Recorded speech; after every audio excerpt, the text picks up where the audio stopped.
Meus irmãos, graça e paz em Cristo Jesus. Amém, queridos?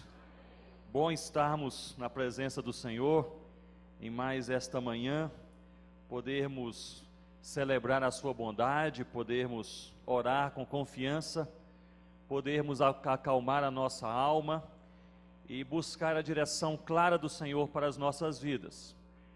Nós estamos reunidos nesta manhã porque nós confiamos em Deus.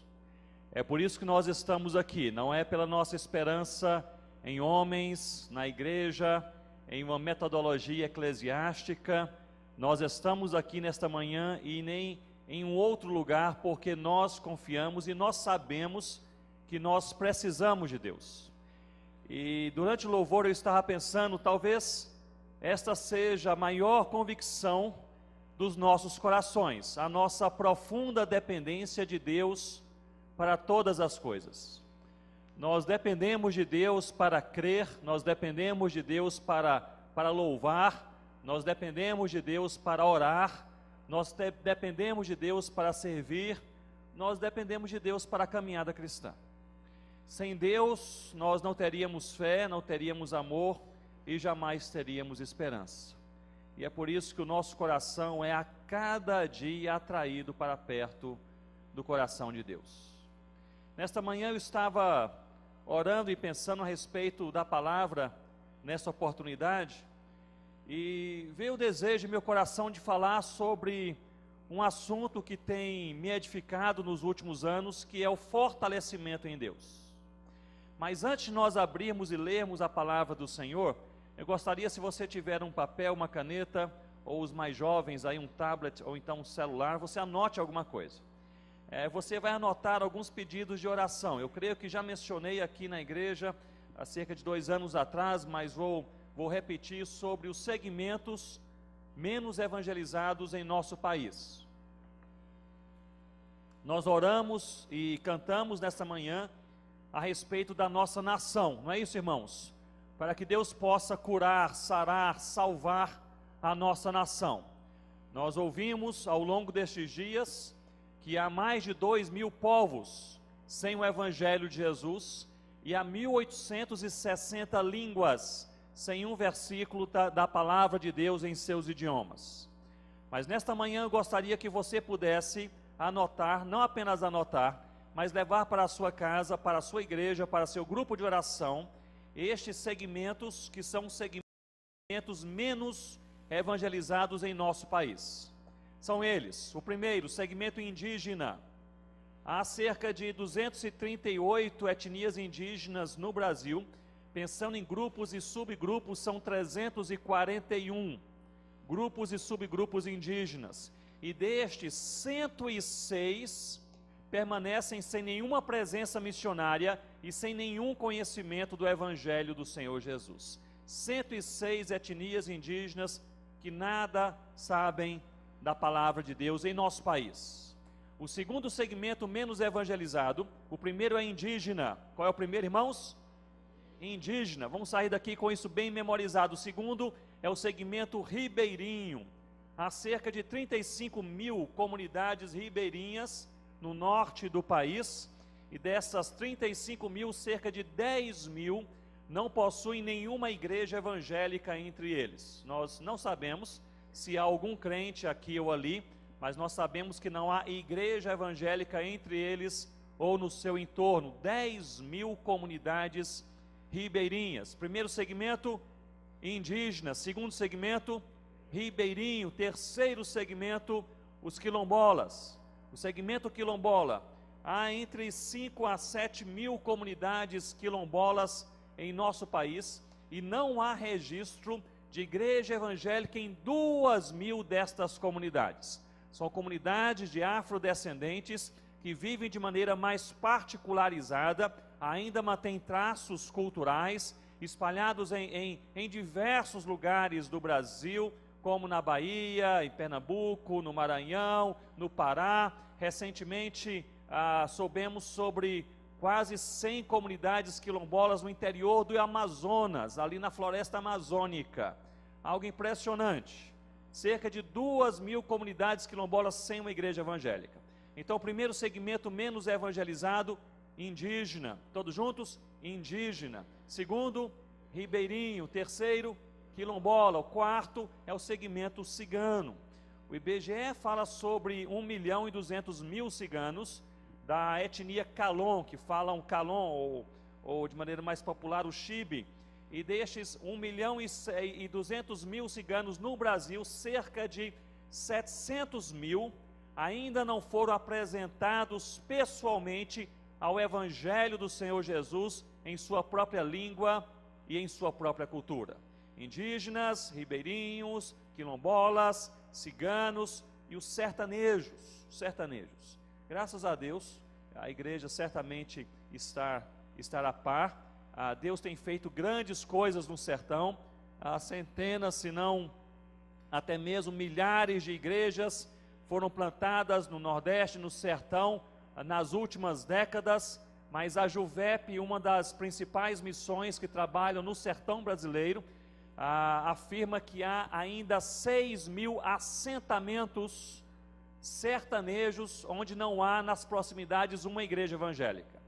Assentamentos não são comunidades com muitas famílias, são pequenos grupos com talvez 3 ou 4 famílias, mas há cerca de 6.000 assentamentos no sertão sem acesso a uma igreja evangélica. Indígenas, ribeirinhos, quilombolas, ciganos, sertanejos e os imigrantes. Há mais de 100 países bem representados no Brasil, ou seja, com as populações fixas, pessoas que saíram da sua pátria, vieram para o Brasil não apenas para estudar, para trabalhar e voltar, mas vieram para fazer residência e vida no Brasil.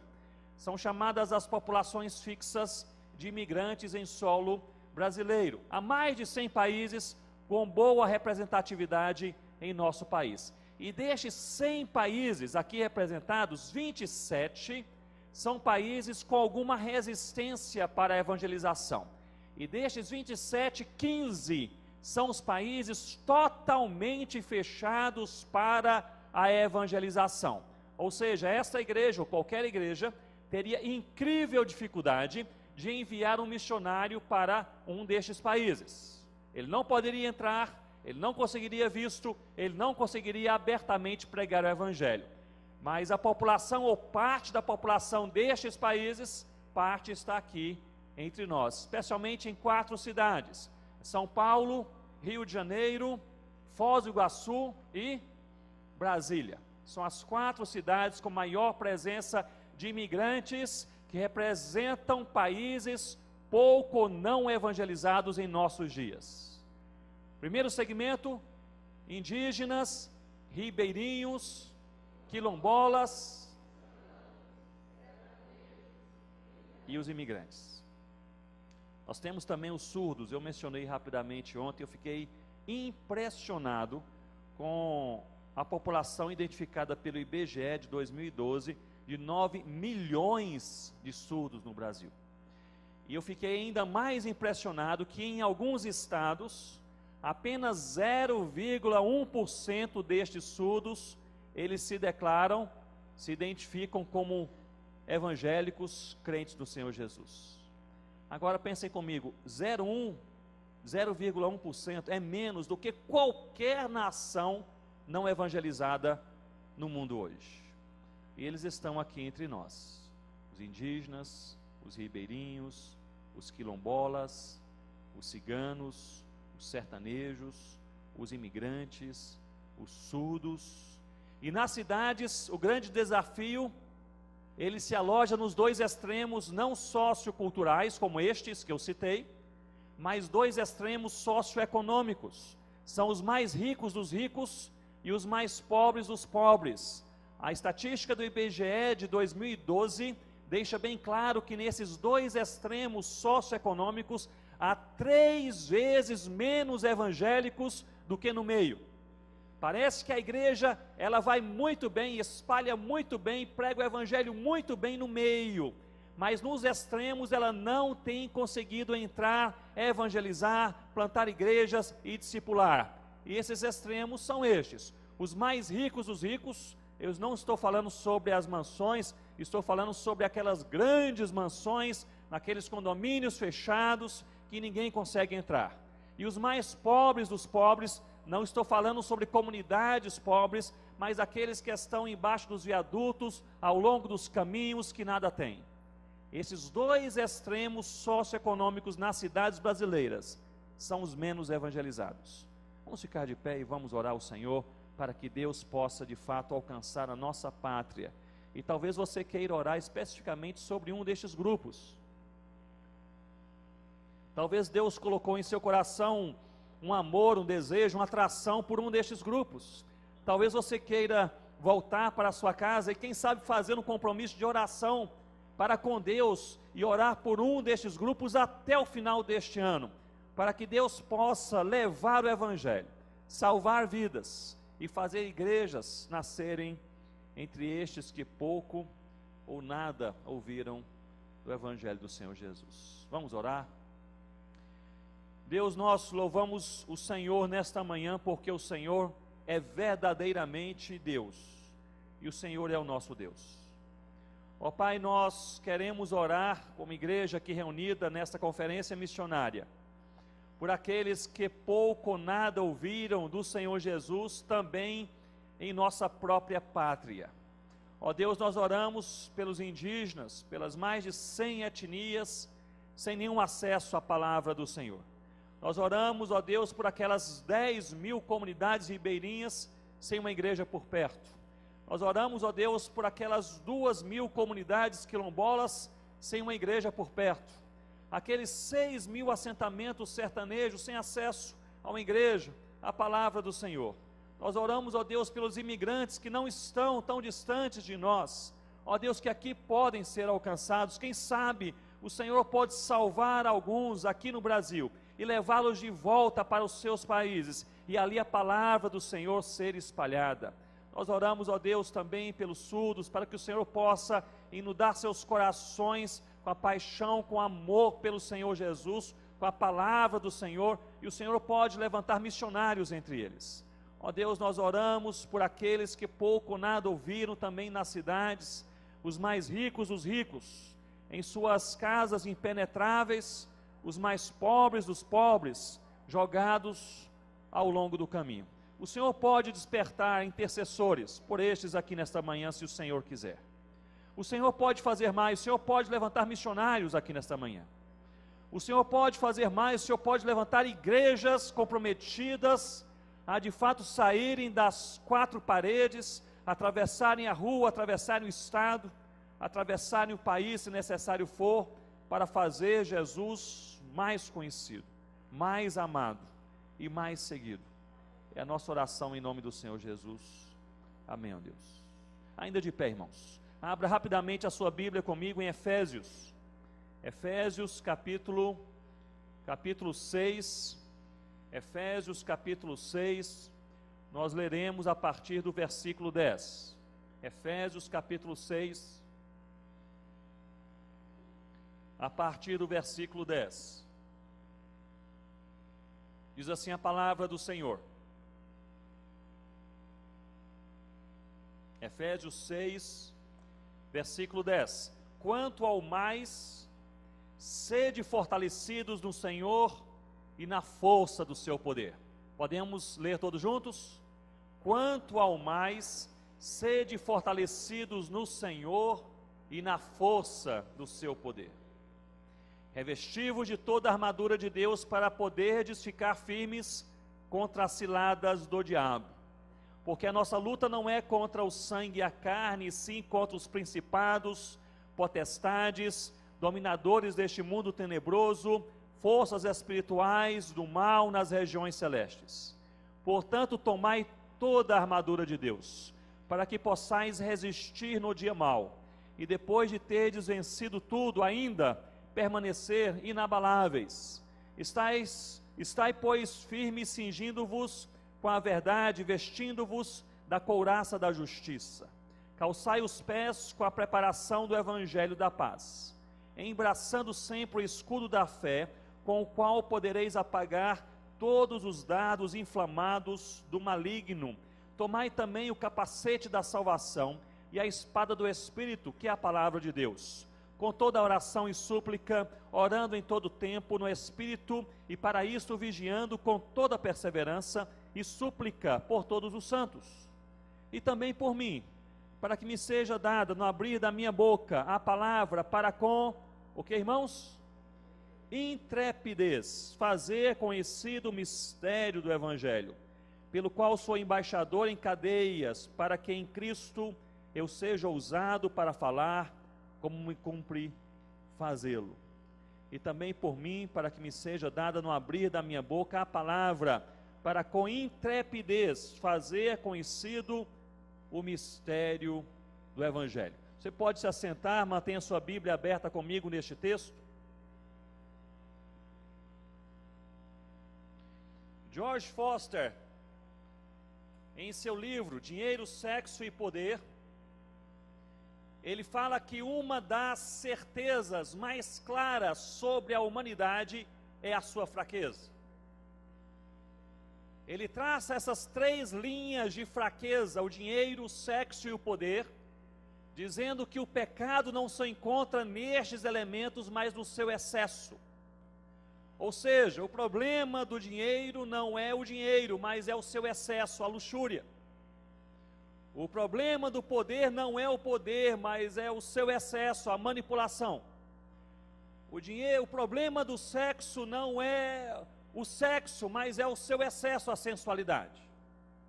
E ele trata neste livro sobre este elemento que é um dos mais claros na vivência de qualquer pessoa em qualquer geração, que é a nossa fraqueza. Nós somos potencialmente fracos, e é sobre isso também que Paulo vem nos falar nesta carta aos Efésios, que nós somos fracos. No capítulo 2, ele vem nos falar que há 3 forças que lutam contra nós. Ele nos fala sobre a força do mundo, que essa é a estrutura facilitadora do pecado. Ele nos fala sobre o diabo, que é o nosso inimigo majoritário, e ele nos fala sobre a carne, que é a nossa tendência para o pecado. Nós somos fracos fisicamente, nós somos fracos psicologicamente, nós somos fracos moralmente, nós somos fracos espiritualmente. A nossa fraqueza física, ela é autoevidente. Nós não tínhamos ou não temos mais a força que tínhamos há 10 anos atrás. Bem, talvez você seja ainda bem jovem e você esteja no auge da sua força. Mas quem, como eu, já passou daquela fase da juventude, nota muito bem que a força não é a mesma. Quando nós chegamos da África para o Brasil em 2001, eu caminhava na Mata Amazônica durante 7 dias, fazendo aqueles mapeamentos, aquelas pesquisas. 7 dias na mata, eu voltava para casa, dormia uma noite, e eu estava inteiro novamente, pronto para qualquer coisa. Hoje, não é mais assim. Eu fico 7 dias quebrado, depois aí de 7 dias de viagem. A nossa fraqueza física, ela é autoevidente. A nossa fraqueza biológica, a maneira como nós nos desgastamos fisicamente, a nossa força, a nossa mobilidade, a nossa segurança, o nosso equilíbrio. Mas Paulo fala que nós não temos apenas uma fraqueza física, ingerida, inerente no nosso corpo e na nossa vida, mas temos também uma fraqueza psicológica. E é por causa da nossa fraqueza psicológica que nós temos altos e baixos. Nós temos alegria e tristeza. Nós temos segurança e insegurança. Nós temos dias bons e dias maus. Mas não apenas essa fraqueza psicológica, mas também uma fraqueza moral. Ou seja, é da natureza caída humana pecar. Nós não precisamos abrir nossa agenda e escolher um dia, quarta-feira pela manhã, 10:30 da manhã, eu vou pecar. Não é preciso nenhum esforço para pecar, porque é da própria natureza humana caída procurar o pecado. A nossa fraqueza moral, ela se estabelece, ela se manifesta em todas as áreas da nossa vida. Nós temos a capacidade de parecer santos, sem sermos santos, de pregar uma palavra que nós nem vivemos, de cantar louvores que não fazem nenhum sentido na nossa própria alma, de falar de um Deus que nós não seguimos. Isso porque é da nossa natureza caída a imperfeição moral. Alguns anos atrás recebi um telefonema, altas horas da noite. Era um pastor querido, ele mal conseguia falar, chorava copiosamente ao falar naquele telefone. Ele era um homem que falava, pregava, ensinava famílias e casais sobre como manter a família unida e o casamento no Senhor Jesus, e ele caiu em adultério. E ele naquele telefonema, ele dizia: Ronaldo, eu não sei o que aconteceu comigo, não sei como eu fui capaz de fazer uma loucura dessa. O que ele dizia é que ele estava tão surpreso com o próprio coração. E meus irmãos, prestem atenção nisso: enganoso é o coração, enganoso é o coração. Nós não conhecemos o coração da pessoa que está ao nosso lado, plenamente nós não o conhecemos. Nós não conhecemos plenamente o coração nem do nosso esposo, nem da nossa esposa, e eu vou além, nós não conhecemos plenamente nem o nosso próprio coração. E é por isso que nós somos surpreendidos por coisas que nós fazemos. Quem aqui já não teve uma experiência como esta, de reagir de uma maneira errada, de uma maneira diferente, de uma maneira esquisita, chegar em casa, cair em si, pensar: como eu pude fazer isso? Nós somos fracos fisicamente, nós somos fracos psicologicamente, nós somos fracos moralmente, nós somos fracos espiritualmente. A nossa fraqueza espiritual, ela nos acompanha. Nós somos capazes de ouvir a mesma palavra 10 vezes, ela tocar profundamente em nosso coração, nós cairmos até mesmo em lágrimas ao sermos convencidos pelo Senhor da palavra do Senhor, e mesmo assim seguir com uma vida em pecado. Nós somos capazes, devido à nossa queda e à nossa fraqueza espiritual, de nós falarmos, pregarmos, cantarmos, orarmos, lermos, repetirmos durante o ano inteiro sobre uma verdade que precisa ser vivida em nossos dias, e mesmo assim a colocarmos de lado, porque enganoso é o coração. E é por causa desta fraqueza humana que Paulo também escreve essa carta à igreja em Éfeso. No capítulo 2 ele diz: há 3 forças que lutam contra nós: o mundo luta contra nós, o diabo luta contra nós, a carne luta contra nós. No capítulo 3, capítulo 4, ele vem a falar sobre os desafios e a fraqueza no próprio ministério, e é por isso que Paulo utiliza abundantemente a expressão sendo aperfeiçoado em Deus, sendo aperfeiçoado em Cristo. Nós somos fracos, mas Deus nos fortalece. Nós somos imperfeitos, mas somos aperfeiçoados. Nós erramos, mas Deus nos mantém no caminho certo. E é justamente nesta caminhada que Deus nos fortalece, e à medida que somos fortalecidos, nós podemos servir ao Cordeiro Jesus. No capítulo 5, Paulo vem nos falar sobre os relacionamentos imperfeitos, a fraqueza que se manifesta nos relacionamentos, e talvez ele elabore mais este cenário, porque é aí, nos relacionamentos pessoais, que nós vemos de maneira mais evidente a nossa fraqueza. Relacionamentos de pais com filhos, de marido com esposa, de filhos com pais, de pastor com as ovelhas, de irmão com a irmã. E Paulo vem nos falar sobre esse desafio e essa fraqueza nos relacionamentos, e chegamos justamente no capítulo 6 que nós lemos, e no capítulo 6, no versículo 10, ele começa dizendo: quanto ao mais, ou seja, eu tenho vos falado sobre a fraqueza. Todos nós somos fracos potencialmente, nós somos fracos fisicamente, psicologicamente, moralmente, espiritualmente. Essa fraqueza se manifesta na nossa vida diária. Então, irmãos, não tenho mais nada a falar, dizia Paulo, quanto ao mais, e ele resume enfaticamente: sede fortalecidos no Senhor e na força do seu poder. Meus irmãos, parece-me que este é um dos mais claros ensinos do apóstolo Paulo. Nós precisamos diariamente da força do Senhor. Talvez você esteja aqui nesta manhã e talvez você esteja se sentindo plenamente enfraquecido. Talvez enfraquecido fisicamente, você está enfermo, você já não tem as forças que tinha antes, você nota alguma coisa mudar na maneira como você age, como você caminha, como você se move. Talvez a sua fraqueza se manifeste psicologicamente, talvez moralmente, talvez espiritualmente.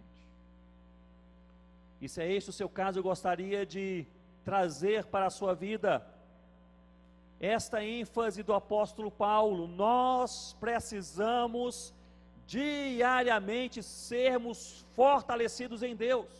E ele utiliza aqui essa expressão, versículo 10, olhe comigo a palavra do Senhor. Quanto ao mais, ou seja, depois de falar sobre toda a nossa fraqueza humana, quanto ao mais, irmãos, sede fortalecidos no Senhor. Ou seja, a nossa força não vem do amigo, a nossa força não vem do irmão, a nossa força não vem da igreja, a nossa força vem do Senhor. E ele diz, fortalecidos no Senhor e na força do seu poder. Paulo utiliza aqui até uma redundância, essa repetição.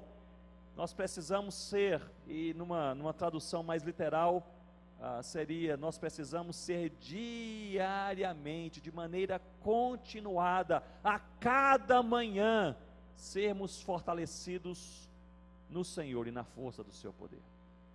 Irmãos, o apóstolo Paulo, nesses versículos que nós lemos, ele nos traz 3 motivos pelos quais nós precisamos ser fortalecidos no Senhor. O primeiro motivo, ele se encontra aqui justamente no versículo 11. Ele diz, revesti-vos de toda a armadura de Deus, para poderdes ficar firmes contra as ciladas do diabo.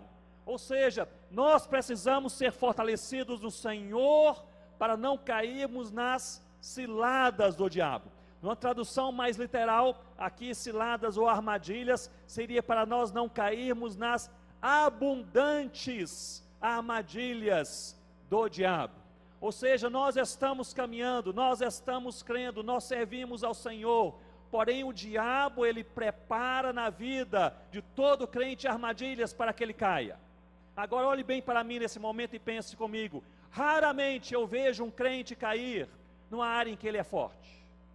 Geralmente nós ouvimos sobre queda, seja espiritual, seja moral, nas áreas em que nós somos fracos.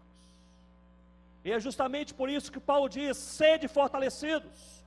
É uma ação urgente na vida de qualquer crente que ama Jesus, que segue a Jesus e que quer servir ao Senhor Jesus. Nós precisamos diariamente, a cada manhã, sermos fortalecidos, porque há armadilhas do diabo ao redor da nossa vida, preparadas para que nós possamos cair a qualquer momento.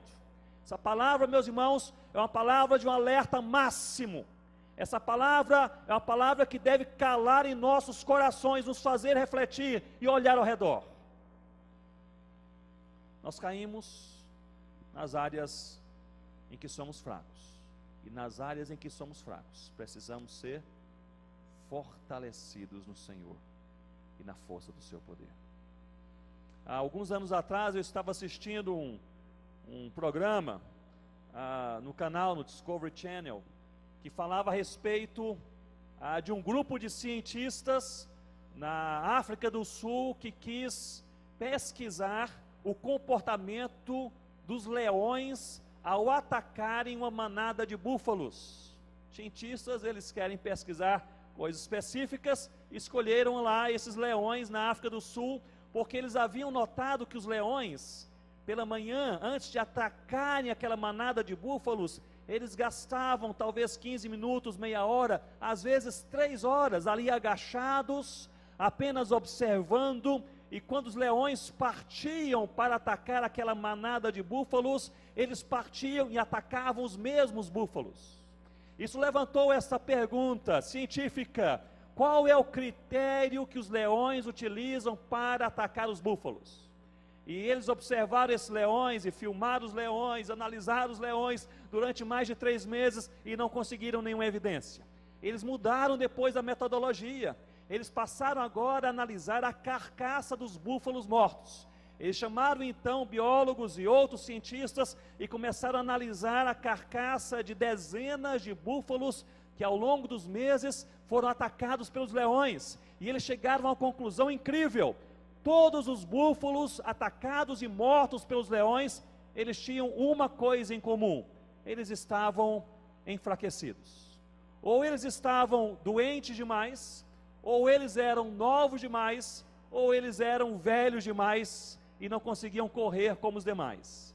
E os cientistas chegaram a essa conclusão: o que os leões faziam naquela meia hora, ou até 3 horas, observando, eles não estavam apenas esperando um momento oportuno para atacar, eles estavam à procura dos mais fracos. E quando eu assisti aquele programa, veio realmente à minha mente e ao meu coração que o diabo é como um leão que está ao nosso redor rugindo, à procura da fraqueza da nossa vida. E é sobre isso que o apóstolo Paulo nos diz: sede fortalecidos no Senhor e na força do seu poder. Meus irmãos, qualquer pessoa, qualquer família, qualquer igreja que se envolve com a obra missionária, enfrenta barreiras ao longo da sua caminhada. Eu conheço algumas famílias, amigas, que me dizem: Ronaldo, nossa vida era um paraíso até que nós resolvemos nos envolver com esse negócio de missões. Eu conheço igrejas que diziam: nós tínhamos uma tranquilidade tremenda até que resolvemos nos envolver com a obra missionária. Mas não é por causa da obra missionária, é por causa do Evangelho de Jesus. O diabo não deseja que o Evangelho do Senhor Jesus seja pregado. E ele vai atacar uma pessoa, um casamento, uma família, uma igreja, um grupo de oração, um ministério, porque atacando naquele ponto fraco e derrubando no momento certo, vai preterir que o Evangelho de Jesus seja anunciado a todas as nações. Meus irmãos, nós precisamos sermos fortalecidos no Senhor e na força do seu poder, em primeiro lugar, porque há ciladas do diabo ao nosso redor. Preste bem atenção nisso e leve isso a sério em nome de Jesus. Há ciladas do diabo armadas contra a minha vida e contra a sua vida, diz aqui a palavra do Senhor. Em segundo lugar, nós vemos no versículo 13. Versículo 13, o apóstolo diz, no versículo 10: quanto ao mais, sede fortalecidos no Senhor e na força do seu poder. No versículo 13 ele diz: portanto tomai toda a armadura de Deus, para que possais resistir no dia mau, e depois de terdes vencido tudo, permanecer, o que, irmãos? Inabaláveis. Nós precisamos ser fortalecidos no Senhor, em primeiro lugar, porque há armadilhas do diabo ao nosso redor. Em segundo lugar, porque nós enfrentaremos o dia mau. Nós bem sabemos que na nossa vida há dias bons, mas há também dias maus. E ninguém passará pela sua vida sem enfrentar pelo menos um dia mau. Esse dia mau pode vir em forma de uma enfermidade inesperada. O dia mau pode vir em forma de um conflito no próprio casamento, na própria casa, com os próprios filhos. Esse dia mau pode vir em forma de uma incredulidade que passa a assaltar a nossa mente e o nosso coração. Este dia mau pode vir a partir de um desânimo profundo espiritual pelas coisas de Deus. Esse dia mau pode vir a partir de uma divisão na própria igreja. Mas o certo é que ninguém passará a história da sua vida sem enfrentar o dia mau. O apóstolo Paulo, ele diz de maneira claríssima nesse texto: nós precisamos ser fortalecidos diariamente no Senhor, porque o diabo, ele arma armadilhas contra nós, e porque nós também enfrentaremos o dia mau. E no dia mau nós não precisamos avançar, nós precisamos permanecer inabaláveis.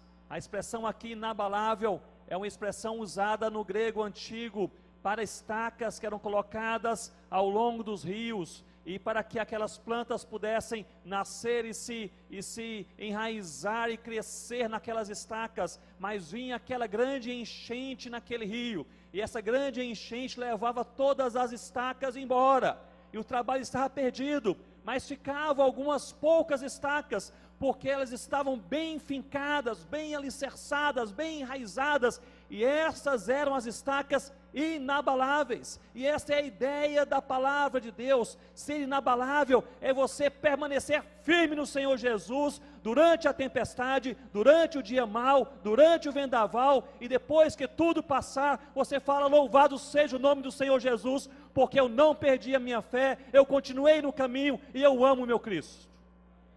Permanecer inabalável é não sair do caminho, mesmo quando o coração deseja fazê-lo.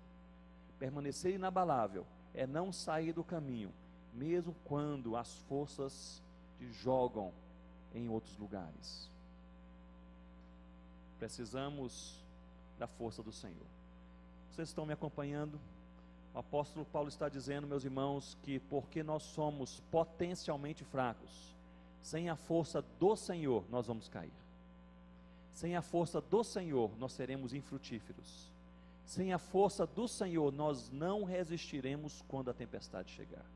Esta é uma das mensagens mais cativantes do apóstolo Paulo, porque toca em uma realidade da minha vida e da sua vida, que é a nossa fraqueza diária. Nós precisamos desesperadamente da força do Senhor, e na força do Senhor qualquer coisa pode acontecer. A palavra de Deus fala abundantemente sobre isso. Nós andarmos na nossa própria força e nós andarmos na força do Senhor. Na nossa própria força nós fazemos até aqui, na força do Senhor qualquer coisa pode acontecer. Na nossa força nós temos alguns poucos sonhos, porque nós conhecemos a nossa limitação. Na força do Senhor nós podemos sonhar qualquer coisa, porque Deus é ilimitado. Na força própria nós olhamos para o nosso filho que abandonou a fé e nós falamos: eu acho que ele não há de voltar. Mas na força do Senhor, nessa semana, se o Senhor quiser, ele pode se render ao Senhor Jesus. Na nossa força, o nosso casamento está destruído, não tem solução. Nem amo mais a minha esposa, nem amo mais o meu marido, como podemos continuar juntos? Na força do Senhor pode haver um amor novo, uma conciliação nova. Na nossa força, a igreja, ela é dividida, ela se esfacela, ela se quebra a cada dia. Na força do Senhor pode haver comunhão, pode haver amor, pode haver conciliação. Na nossa força pregamos o evangelho muito mal àquele que está encostado a nós. Na força do Senhor podemos ir pelas etnias, pelas nações, pelas ruas, pelas cidades, fazer o nome do Senhor Jesus conhecido. Há uma grave e grande diferença entre nós caminharmos na nossa força e nós caminharmos na força do Senhor. Uma das biografias que mais tem chamado a minha atenção nos últimos meses é a biografia, a história de George Miller. George Miller, homem de Deus. Ele, no início do século XX, pregando o evangelho entre os ingleses, pastoreou uma igreja por cerca de 40 anos. 40 anos na mesma igreja. Ele, ao longo da sua vida, plantou diversas outras igrejas. Mas ele se tornou mais conhecido pelos orfanatos que ele fundou. Ele fundou dezenas de orfanatos. E ele, ao longo de 40 anos, tomou conta de 5 orfanatos pessoalmente. Ele tratava pessoalmente de mais de 3.000 crianças. Quando ele chegou aos 70 anos de idade, que hoje ainda, alguém com 70 anos de idade está novo, está pronto, está firme, mas naquela época, poucas pessoas chegavam aos 70 anos de idade. Depois, ao chegar aos 70 anos de idade, ele havia pastoreado a mesma igreja por 40 anos, ele havia plantado diversas igrejas, e ele havia fundado e cuidado de diversos orfanatos. Ele então viu que as suas forças estavam agora diminuindo, ele viu que não tinha mais a mesma vitalidade, ele percebeu que não tinha mais a mesma disposição. Ele conseguiu um pastor para substituí-lo na igreja, ele conseguiu líderes para substituí-lo nos orfanatos. E ele foi para a sua casa e orou a Deus, dizendo: Senhor Deus, eu sirvo ao Senhor, o que o Senhor deseja que eu faça? Eu não tenho mais a mesma força, eu não tenho mais a mesma vitalidade, talvez seja o momento de me aposentar, talvez seja o momento de ficar apenas no meu quarto orando pelos irmãos que trabalham, mas eu sou servo do Senhor. Se o Senhor quiser fazer alguma coisa diferente ainda na minha vida, que o Senhor me fortaleça. Essa foi a oração de Miller: que o Senhor me fortaleça. Os irmãos que conhecem a história sabem o que aconteceu. Deus o fortaleceu, e aos 70 anos de idade ele começou um novo ministério. E dos 70 até os 87 anos de idade, George Miller, ele visitou 42 países e pregou o evangelho para mais de 3 milhões de pessoas. Milhares se entregaram ao Senhor Jesus, centenas passaram a servir e terem seus próprios ministérios missionários ou pastorais, pela influência de George Miller. Dos 70 aos 87 anos de idade, em lugar de se aposentar, em lugar de parar, em lugar de deixar de fazer, ele orou dizendo: se o Senhor quiser me usar, o Senhor pode me fortalecer. Essa é a oração de todo crente, seja o novo, seja o velho, seja o crente mais imaturo, seja o crente mais maduro na sua fé. Nós precisamos orar: se Deus nos fortalecer. Mas esta é a nossa convicção: sem a força do Senhor, nós não caminhamos. Sem a força do Senhor, tudo não passa de uma apenas impressão de que alguma coisa está acontecendo. Mas na força do Senhor, qualquer coisa pode acontecer. Na força do Senhor. Precisamos ser fortalecidos em Deus, em primeiro lugar, versículo 11, para não cair nas ciladas do diabo. Versículo 13, para resistir no dia mau. E o versículo 18 e 19. Há 3 motivos pelos quais Paulo diz que nós precisamos desesperadamente sermos fortalecidos no Senhor. Versículo 18, e olhe comigo neste momento, versículo 18 diz assim: com toda oração e súplica, orando em todo tempo no Espírito, e para isso vigiando com toda perseverança e súplica por todos os santos. Paulo fala sobre oração. E ele pede oração por ele, versículo 19, e também por mim, para que me seja dada no abrir da minha boca a palavra, para com intrepidez fazer conhecido o mistério do Evangelho. Nós precisamos ser fortalecidos no Senhor, para não cair nas armadilhas, para resistir o dia mau e para pregar o Evangelho de Jesus. Para mim esse texto ele é impressionante. Porque não sei qual é a imagem que você faz de Paulo na sua mente, mas a imagem que eu faço de Paulo é de um homem valente na pregação da palavra. Paulo pregava a palavra e ele não tinha medo, ele tinha valentia. Ele pregava a palavra para aqueles que queriam ouvir e pregava a palavra para quem não queria ouvir. Ele era expulso das cidades pregando a palavra. Ele era apedrejado pregando a palavra. Ele era encarcerado e no cárcere pregava a palavra. Esta é a imagem de Paulo que eu faço. Um homem que não tinha medo, que não tinha temor, que tinha uma valentia na pregação da palavra. Mas me impressiona o versículo 18 e 19, porque quando Paulo pede oração por ele pede oração para que Deus lhe dê intrepidez para fazer o quê? Pregar a palavra. Isso nos mostra, meus irmãos, que muitas vezes nós não pregamos a palavra porque nós estamos enfraquecidos espiritualmente. Isso mostra também que fortalecidos no Senhor, nós pregaremos a palavra.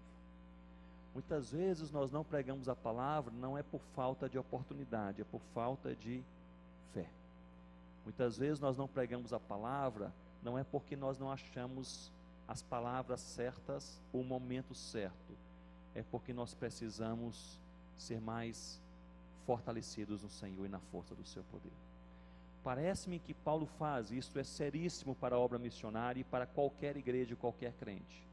Parece-me que Paulo faz uma ligação, uma conexão direta na sua teologia entre aquilo que se crê em Deus, a força que se tem em Deus, o aquecimento do coração em Deus e a pregação da palavra e a obra missionária. Parece-me que talvez não fosse da natureza e nem da personalidade de Paulo pregar a palavra. Talvez ele pregava a palavra porque ele era fortalecido diariamente no Senhor Jesus. E a pergunta que eu te faço, olhe bem para mim nesse momento: está você pregando a palavra de Deus? Eu não estou perguntando se a sua igreja é uma igreja missionária, não estou perguntando se o seu pastor prega sobre missões, eu estou perguntando: está você pregando a palavra de Deus? E se você não está pregando a palavra de Deus, qual é o motivo? A palavra de Deus nesta manhã nos dá um motivo, há outros, mas nos dá um motivo: nós estamos enfraquecidos espiritualmente, porque quando fortalecidos em Deus, nós queremos falar de Deus. Agora parece que mesmo um homem da estirpe do apóstolo Paulo precisava de orações. Ele estava aqui, um missionário de ponta de lança, de linha de frente, mas na oportunidade final que ele teve nesta carta de pedir oração para a fiel igreja em Éfeso, ele disse: vocês querem orar por mim? Não orem pela minha saúde, não orem ali pelos perigos que eu passo, não ore para que eu tenha dinheiro, eu quero que vocês orem por uma coisa: que Deus me dê intrepidez, porque somente quando eu tiver intrepidez é que eu farei o mistério do Evangelho conhecido. Nós precisamos da força do Senhor a cada momento da nossa vida. Se você quer orar pelos missionários, ore por saúde, ore por sustento, ore pela família, mas ore sobremaneira para que Deus possa fortalecê-los no Senhor e na força do seu poder. Você quer orar pela sua vida? Talvez Deus esteja levando você a identificar uma área fraca. Ore para mim nesse momento, uma área fraca na sua vida, com a qual você convive, talvez dia após dia, semana após semana, eu vou além, ano após ano, sem nada fazer. E talvez Deus esteja jogando sobre as nossas vidas nessa manhã um alerta: cuidado, busque a força do Senhor, porque as armadilhas estão ao seu redor, porque o dia mau ele há de chegar, e porque enfraquecido você não pregará o Evangelho do Senhor Jesus.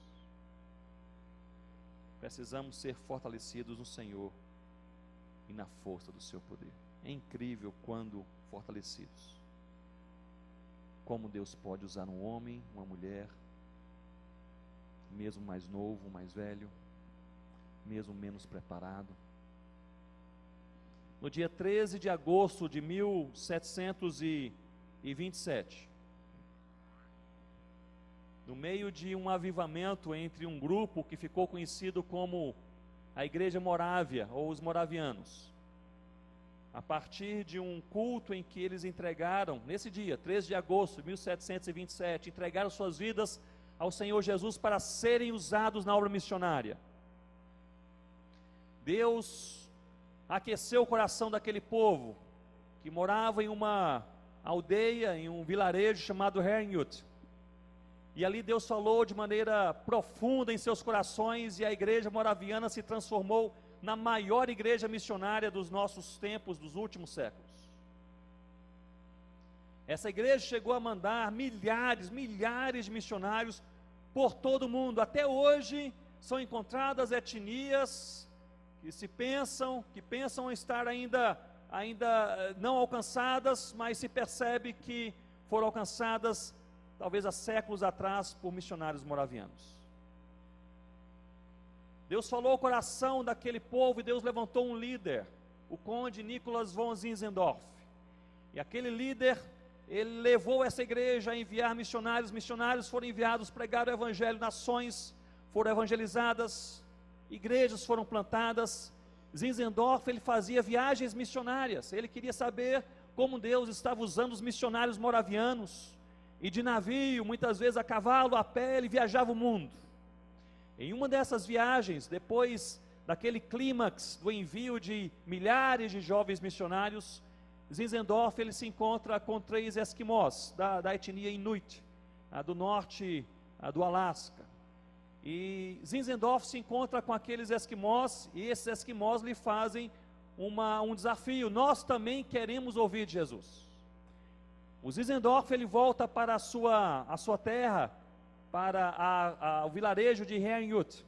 E ali ele começa a orar a Deus para que Deus levante missionários, mas não havia mais missionários a serem enviados. A igreja já havia enviado todos os seus jovens, todos. Ele vai dormir uma noite e ele diz que sonhou com Jesus e que Jesus lhe falou que ele deveria conversar com o oleiro. Não sei como foi esse sonho, não sei o que aconteceu. Eu sei que foi isso que Zinzendorf fez. E na manhã seguinte ele chamou o oleiro. O oleiro era aquele homem que fazia os vasos de barro naquele vilarejo. Portanto, o oleiro, foi chamado oleiro. Era um crente no Senhor Jesus, membro daquela igreja, um homem pacato, solteiro, desconhecido. Não tinha nenhum dom de liderança, nenhuma ação importante na igreja. Zinzendorf chama o oleiro, chama aquele homem e diz: olhe, eu me encontrei com 3 esquimós, eles disseram que precisam de Jesus, eles moram numa região que ninguém conhece, o norte do Canadá, norte do Alasca, e eu sonhei com Jesus e parece que eu preciso conversar com o oleiro, e você é o único que eu conheço, eu creio que Deus está lhe desafiando a você ser missionário entre os esquimós. E aquele homem é tomado de surpresa, fica em choque ali, em frente ao conde Nicholas von Zinzendorf, e Zinzendorf lhe diz: antes que você resolva qualquer coisa, eu quero lhe fazer 3 alertas. Em primeiro lugar, se você for aceitar o desafio e for como missionário, você vai sozinho, porque nós não temos mais nenhum missionário para enviar com você. Os morávios tradicionalmente enviavam equipes, mas desta feita não havia nenhuma pessoa a se juntar àquele oleiro, aquele potencial novo missionário. Você vai sozinho. Em segundo lugar, se você for, nós também não temos mais nenhum dinheiro, já investimos tudo que nós tínhamos, então você vai sem nenhum dinheiro, você vai fazendo seus vasos de barro e se sustentando por aí. Em terceiro lugar, se você aceitar esse desafio, você vai para o norte do Alasca, mas eu acho que você não vai voltar, porque ninguém sabe onde é esse lugar. Isso no início lá, ou meados do século XVIII, ninguém tem ideia de onde fica esse lugar. Um desafio missionário interessante, você vai sozinho, você vai sem dinheiro e você não vai voltar. E aquele oleiro, ele diz ao conde Zinzendorf: eu preciso de um tempo para orar, eu preciso de 2 minutos. E de pé ele abaixa a sua cabeça e ele ora ao Senhor durante 2 minutos. E depois ele levanta a sua face, olha para o conde e diz: se o Senhor me conseguir um par de sandálias usadas, amanhã cedo eu partirei. A história não diz, eu já procurei em nenhum lugar, mas a impressão que eu tenho é que aquele homem estava descalço, ele não tinha o que calçar. O certo é que a única exigência que aquele homem fez para entregar a sua vida inteira em uma missão humanamente impossível foi um par de sandálias usadas. O conde pai consegue um par de sandálias usadas, coloca nos pés daquele homem e diz: amanhã cedo eu passo na sua casa para nós conversarmos um pouco mais. No dia seguinte, o conde chega cedo na casa daquele oleiro, bate a sua porta, ninguém atende, bate mais forte, ninguém atende. A vizinha do oleiro corre para acudir, para socorrer o conde e diz: o senhor chegou tarde demais, porque este oleiro confiou, me deu aqui os seus bens, e ele disse: eu tenho uma missão que é importante demais e não pode esperar, e partiu. E aquele missionário é um dos anônimos da obra missionária até hoje, nós não sabemos o seu nome. Nós sabemos que ele foi e ele jamais voltou. Não há nenhum registro de nenhum fato importante que ele tenha feito, nenhuma testemunha, nenhum livro escrito, mas nós sabemos uma coisa, que o evangelho ainda naquele século chegou até os esquimós, e hoje, porque o evangelho foi pregado, mais de 50% de todos os esquimós da terra são convertidos ao Senhor Jesus. Mais de 50%. Porque um homem lá no meio do século XVIII, ele exigiu apenas um par de sandálias para servir a Deus. Meus irmãos, minhas irmãs, sejamos bem sinceros nessa manhã. Nós temos muito mais do que um par de sandálias usadas. Na verdade, nós temos mais, frequentemente, muito mais do que nós precisamos em muitas áreas da nossa vida. Nós precisamos e pedimos a Deus um emprego, Deus nos dá um emprego bom. Nós oramos, pedimos a Deus uma cadeira, o Senhor nos dá recursos para comprarmos um bom jogo de sofá. Nós falamos muitas vezes no início da vida: Senhor Deus, se o Senhor me abençoar, quem sabe me der uma moto para que eu possa me transportar, Deus dá um carro. Se o Senhor me abençoar, e o Senhor me der uma namorada crente, uma moça de Deus, um rapaz de Deus, Deus dá uma esposa, um marido, Deus vai além, dá filhos, Deus vai além, dá netos. Se o Senhor me der o que comer, serei grato ao Senhor. Deus dá o que comer em abundância, e não apenas o que comer, o que mais gostamos de comer. Se o Senhor me der uma cama para descansar, Deus dá não apenas a cama, Deus dá férias, passeio, diversão. Se o Senhor me der um crente, um grupinho com qual me congregar, Deus dá uma igreja que é uma verdadeira família dos céus. Deus nos dá muito mais, e todos nós aqui temos muito mais do que um par de sandálias usadas em nossos pés. Mas às vezes, ano após ano, Deus quer nos fortalecer para que o Evangelho seja mais pregado. E em lugar de partir, nós continuamos pedindo um pouco mais, pedindo um pouco mais, e pedindo um pouco mais. Vamos orar, curva sua cabeça.